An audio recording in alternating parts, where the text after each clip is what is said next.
ও মেজবু, সুহাসের তো অনেকক্ষণ কোনো খোঁজ নিতে পারিনি। তো বেচারা মেয়েটা কি খাচ্ছে কি করছে কিছুই তো বুঝতে পারছি না। আমি তাকে ছোটর ঘরে দেখে এসেছি দিদি। ছোট নাকি তাকে নিচে নামতে বারণ করে দিয়েছে। খেমিকে দিয়ে ওর খাবার পাঠিয়েছিলাম, কিন্তু খেয়েছে কিনা সেটা তো জানতে পারিনি। বড় মা, আসবো? আয় মা আয়, এদিকে আয়, দেখ দেখি।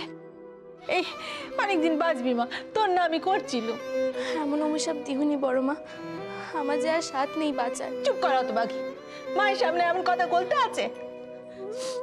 কাঁদিস নে মা, কাঁদিস নে। হ্যাঁ রে মা, ঠিক মতো খাওয়া দাওয়া করেছিস তো? সমু তোর সাথে কথাবার্তা বলছে, খোঁজ খবর নিয়েছে তো? ও মা, এই দেখো আবার কাঁদে মেয়েটা।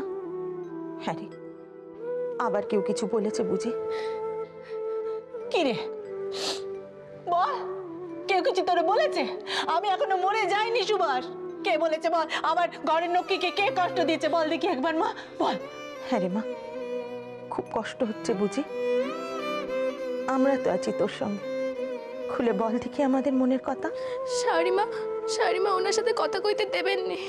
ওনার কাছে ঘেঁচতেও আমাকে বারণ করেছেন। কথা কইতে দেবেন না বললেই হলো নাকি? হ্যাঁ, সমুর উপরে তোর অধিকার আছে, তুই হচ্ছে তার বিয়ে করার প্রথম স্ত্রী। না না সুভাষ, তোর অধিকার ছাড়িস নে মা, বল পারতে একটু। নতুন বউয়ের যা ভাবগতিক দেখলুম, তাতে নরম হলে তোর চলবে না সুহাস।